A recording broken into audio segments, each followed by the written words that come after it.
Milton Samaddar, যাকে বলা হয়ে থাকে মানবতার ফেরিওয়ালা। সোশ্যাল মিডিয়ায় যার লাখ লাখ ফলোয়ার। সামাজিক মাধ্যমে সাকিব আল হাসান, পরিমণির পরেই মিল্টন সামাদ্দারের অবস্থান। প্রায় 2 কোটি ফলোয়ার তার। Child and old age care নামের একটি বৃদ্ধাশ্রম ও এতিমখানা পরিচালনা করেন তিনি। রাস্তার পাশে পড়ে থাকা অসহায় মানুষদেরকে তুলে এনে তাদের থাকা, খাওয়া, পড়ার সুযোগ করে দেওয়াই ছিল যার কাজ। এমন মানবিক কাজে অনুপ্রাণিত হয়ে তার দিকে হাত বাড়িয়ে দিয়েছেন দেশ বিদেশের লাখ লাখ অনুসারীরা। কিন্তু কে জানতো সামাজিক মাধ্যমে জনপ্রিয় দয়ালু সেই মানুষটার খোলস ছেড়ে একদিন বের হয়ে আসবে ঠিক ততটাই ভয়ঙ্কর আরেক রূপ। মানবতার আড়ালে গজিয়েছে অপরাধের শাখা প্রশাখা। ধীরে ধীরে বের হয়ে আসছে থলের বিড়াল। দেশের একটি গণমাধ্যমে বেরিয়ে আসে এসব চাঞ্চল্যকর তথ্য। চলুন যাওয়া যাক তার মানবতা বিক্রির অন্ধকার সেই দুনিয়ার গল্পে।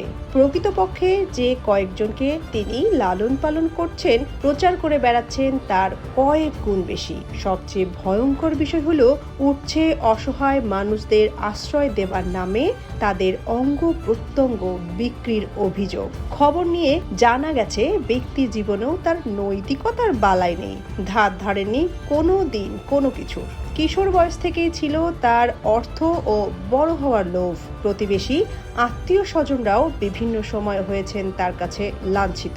এমনকি নিজের জন্মদাতা পিতাকেও মারধর করার অভিযোগ রয়েছে তার বিরুদ্ধে। 2001 সালে গ্রামবাসীরা এই নিয়ে বিচার সালিশ করে বাড়ি থেকে বের করে দেয় এই প্রতারককে।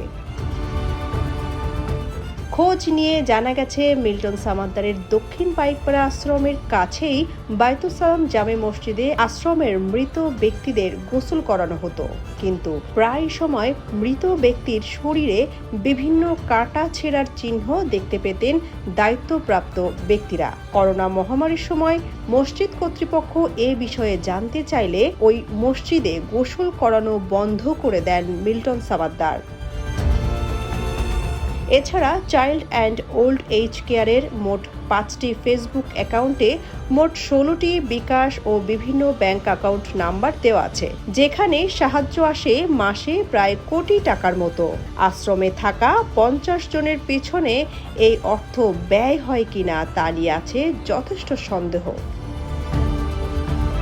16 জনের একটি টিম আছে মিল্টনের, যারা বিভিন্ন মানবতার গল্প তৈরি করে মানুষকে ফাঁদে ফেলে। শুধু তাই নয়, সম্প্রতি এক লোক প্রতিষ্ঠানটির করা একটি ভিডিও দেখে তার মানসিক ভারসাম্যহীন বোনকে চিনতে পেরে তাকে আনার জন্য দ্বারস্থ হন চাইল্ড অ্যান্ড ওল্ড কেয়ারে। সেখানে জুতো পায়ে রুমে ঢোকার অপরাধে লোকটির সাথে হাতাহাতির ঘটনা ঘটায় মিল্টন।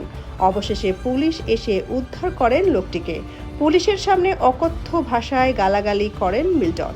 লোকটির মতে জুতা একটি বাহানা মাত্র, আসল কথা হলো তার বোনকে মিল্টন কোনোভাবেই দিতে চাইছিলেন না। এমন আরও অনেক অভিযোগ উঠে আসছে মিল্টন সামাদ্দারের বিরুদ্ধে। সোনিয়া খান, খবর সংযোগ।